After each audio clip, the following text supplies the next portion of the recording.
वो अमित शाह जिसने ऑर्डर्स दिए कि ये पैलेट गन्स बांटी जाएंगी 20 की सुबह, वो अमित शाह जिसने अगर वहां पे खड़े होके ऑर्डर नहीं भी दिए, मैजिस्ट्रेट ने वो ऑर्डर पास किए बिना अमित शाह को पता हुए, तो वो एक इनकेपेबल होम मिनिस्टर हैं और इस तहत वो इस्तीफा दें। और अगर उन्होंने ऑर्डर्स दिए हैं तो वो कल्पेबल है, इस तहत वो इस्तीफा दें। और वो कमिश्नर ऑफ पुलिस जो रातों रात बदल गए और उनके रातों रात बदलने के बाद सोनम वांगचुक को सुबह सुबह उठा लिया जाता है और 20 जुलाई का खूनम खून ब्लड बाथ हम लोग सेंट्रल दिल्ली में देखते हैं, वो कमिश्नर ऑफ पुलिस को रिजाइन करना होगा। आप बार बार हमें जाति के नाम पे, धर्म के नाम पे, जेंडर के नाम पे, भाषा के नाम पे, रीजन के नाम पे और समाज में जितने पावर हायरार्कीज एग्जिस्ट करते हैं उन पावर हायरार्कीज के नाम पे आप हमें डिवाइड अब नहीं करेंगे। आपकी ये राजनीति जो हर बार स्टूडेंट्स के मुद्दों को डाइल्यूट करते हुए, उसको बुलडोज करते हुए सिर्फ अपने वोट बटोरना चाहती है। हर चुनाव के मौसम में आप इस देश के नागरिकों के पास आते हैं और उनसे जाति का, धर्म का, तमाम भाषाओं का, क्षेत्रों का रिश्ता जोड़ करके चुनाव में वोट्स मांगने की कोशिश करते हैं और जैसे ही जनप्रतिनिधि बन जाते हैं तो हमारे एजुकेशन के मुद्दे कहां जाते हैं? गायब हो जाते हैं। ये फैक्ट कहा जाता है कि इस देश में, जिसको एक यंग देश बोला जाता है, हमारे देश की एक significant population consists of the young people of this country, वो यंग लोग डिग्री लेने के बाद भी मजबूर है कि वो इस देश में अनएम्प्लॉयड घूमे। इसकी जिम्मेदारी कौन लेगा? कौन लेगा इसकी जिम्मेदारी कि दिल्ली यूनिवर्सिटी, इस देश की सर्वश्रेष्ठ यूनिवर्सिटी में जब स्टूडेंट्स पढ़ने आते हैं, सोशियोलॉजी पढ़ने आते हैं, हिस्ट्री पढ़ने आते हैं, आर्ट्स पढ़ने आते हैं, जर्नलिज्म पढ़ने आते हैं, तो ये सब चीजों को डाइल्यूट करके उन्हें फिट इंडिया पढ़ाया जाता है, स्वच्छ भारत पढ़ाया जाता है। उन्हें कहा जाता है कि जो भाजपा के पॉलिटिकल इकोसिस्टम से निकला हुआ ज्ञान और प्रोपेगेंडा है वही आपका एजुकेशन है। तो ये मुद्दा कहां गायब हो जाता है? ये मुद्दा कहां गायब हो जाता है कि दिल्ली यूनिवर्सिटी के कॉलेजेस में हर साल हम लोग 100 से 200% तक की फी हाइक देख रहे हैं।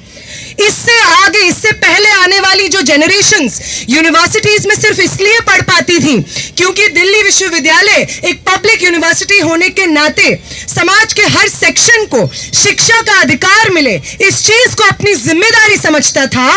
आज उस जिम्मेदारी से हाथ धो करके, स्टूडेंट से पैसा वसूल करके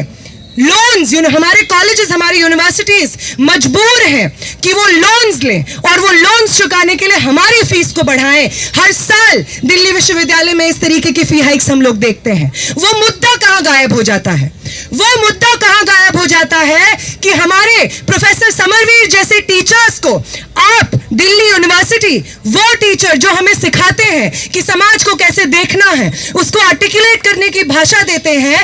आप उन प्रोफेसर्स के साथ किस तरीके का सलूक करते हैं, आज भी दिल्ली यूनिवर्सिटी के स्टूडेंट्स इस चीज को याद रखते हैं। हम याद रखते हैं कि लक्ष्मण यादव जैसे प्रोफेसर्स को किस तरीके से आप अपने पॉलिटिकल अपॉइंटमेंट्स करने के लिए छाट देते हैं। हमें याद है कि वो प्रोफेसर्स जो यूनिवर्सिटीज में हर इशू पे हमारे साथ खड़े रहते हैं पिलर्स की तरह, आप किस तरीके से उन प्रोफेसर्स को टारगेट करते हैं।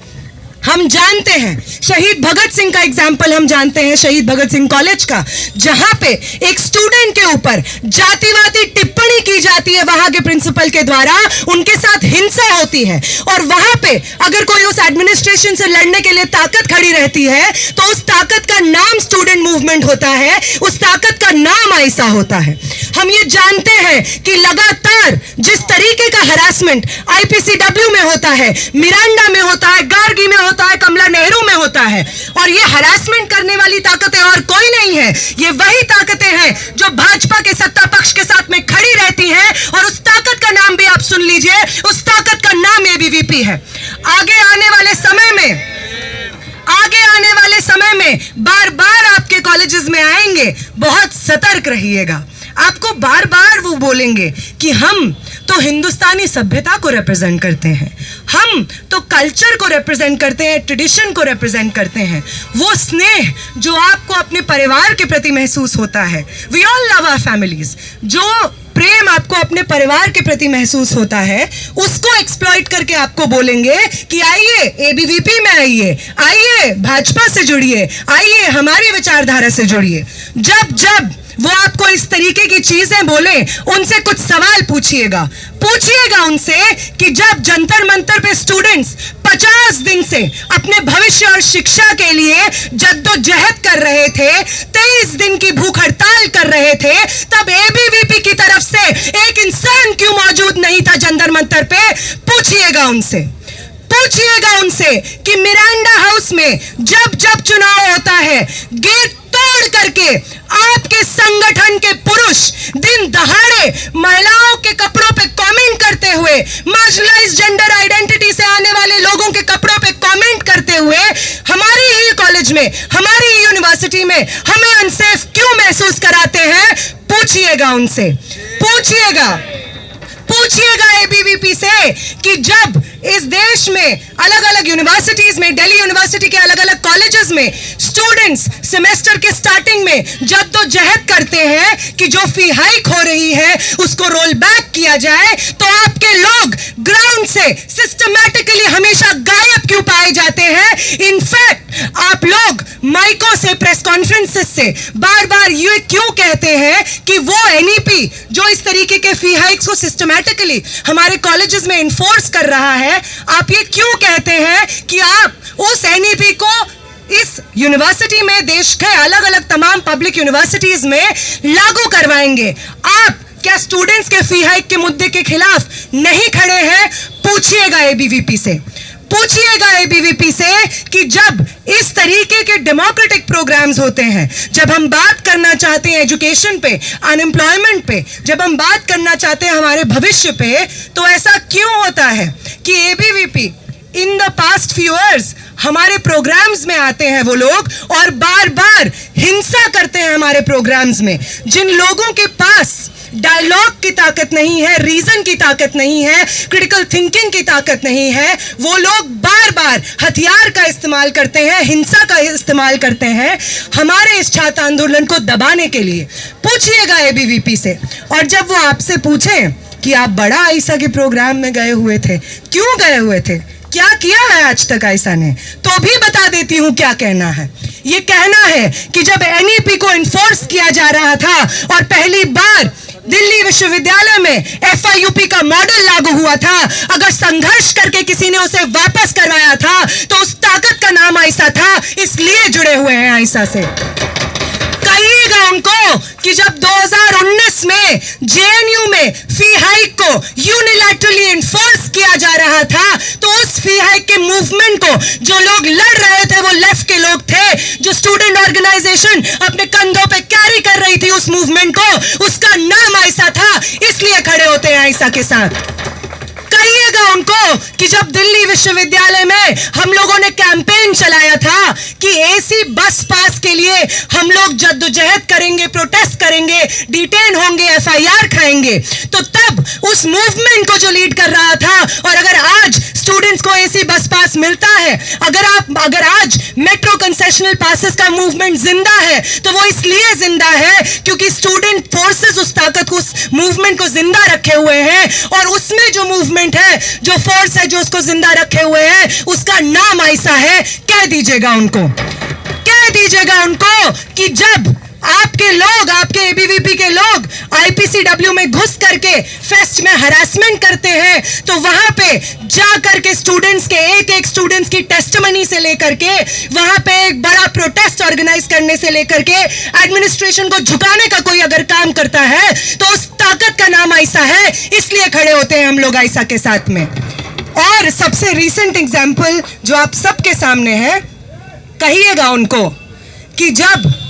इस देश के अलग अलग कोनों से अपने शिक्षा और भविष्य को लेकर के एक व्यापक मूवमेंट इस देश के यंग लोग कंस्ट्रक्ट कर रहे थे, जंतर मंतर पे ये प्रोटेस्ट चल रहा था, बिहार में पटना में ये प्रोटेस्ट चल रहा था,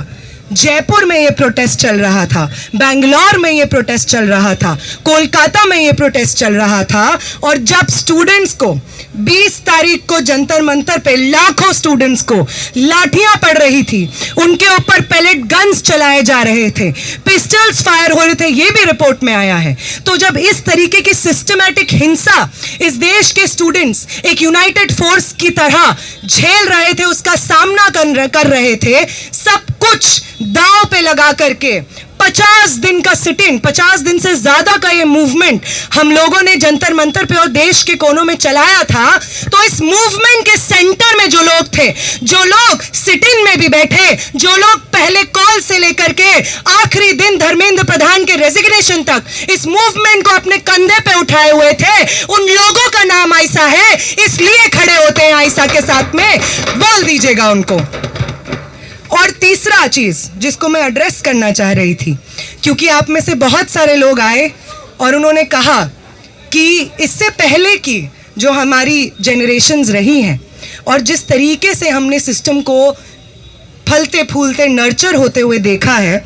हम उसके साथ नहीं खड़े होते हैं। इरिस्पेक्टिव ऑफ कि हम कौन से धर्म, कौन सी जाति, कौन से एरिया से आते हैं, हम जंतर मंतर के जो मूवमेंट ने पॉसिबिलिटी खड़ी कर दी कि एक दूसरे के खिलाफ नहीं लड़ना होता है, एक दूसरे का हाथ पकड़ करके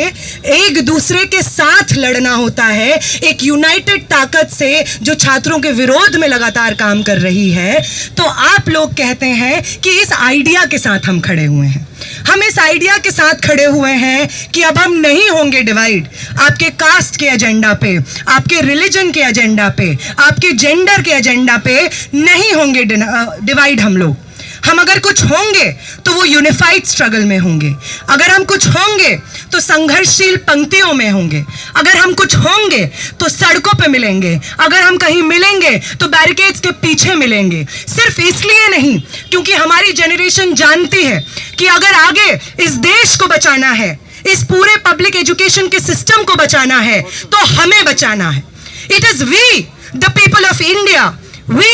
the young people studying in universities and colleges, जिनके कंधों पे आज ये जिम्मेदारी है कि इस देश को जिस नफरत की आग में झोंक दिया गया था, उस नफरत की आग से बाहर निकालेंगे हम इस देश को। ये जिम्मेदारी हमारे ऊपर है। ये जिम्मेदारी समय समय पे इस देश के नौजवानों ने, इनफैक्ट दुनिया भर के अलग अलग देश के नौजवानों ने इस जिम्मेदारी को निभाया है। और आज हम अपने देश में जिस तरीके की नफरत देख रहे हैं, जिस तरीके की लूट देख रहे हैं, जिस तरीके के पब्लिक यूनिवर्सिटीज को बेचा जा रहा है, शिक्षा को बेचा जा रहा है, अगर किसी को इस देश को बचाना है, शिक्षा को बचाना है, तो it has to be our generation. तो इस जनरेशन की इस सेंस ऑफ रिस्पॉन्सिबिलिटी को मेरा बहुत बहुत सलाम, आयशा का बहुत बहुत सलाम। और इसी सेंस ऑफ रिस्पॉन्सिबिलिटी, इसी सेंस ऑफ यूनिफाइड स्ट्रगल के साथ हमें आगे बढ़ते जाना है। और ये मूवमेंट, याद रखिए, खत्म नहीं हुआ है। जब भी आपको लगे ये मूवमेंट खत्म हो गया है, याद करिएगा 20 तारीख को जिन स्टूडेंट्स को मार पड़ी है, अभी 5 मिनट पहले मुझे उनमें से बहुत सारे स्टूडेंट्स मिले जिन्होंने मुझे अपने गर्दन की चोटें दिखाई, हाथ पे लगी हुई चोटें दिखाई, बोला कि उनका पैर आज तक सूजा हुआ है। जब भी आपको मन करे कि भूल जाते हैं वो मुश्किल संघर्ष,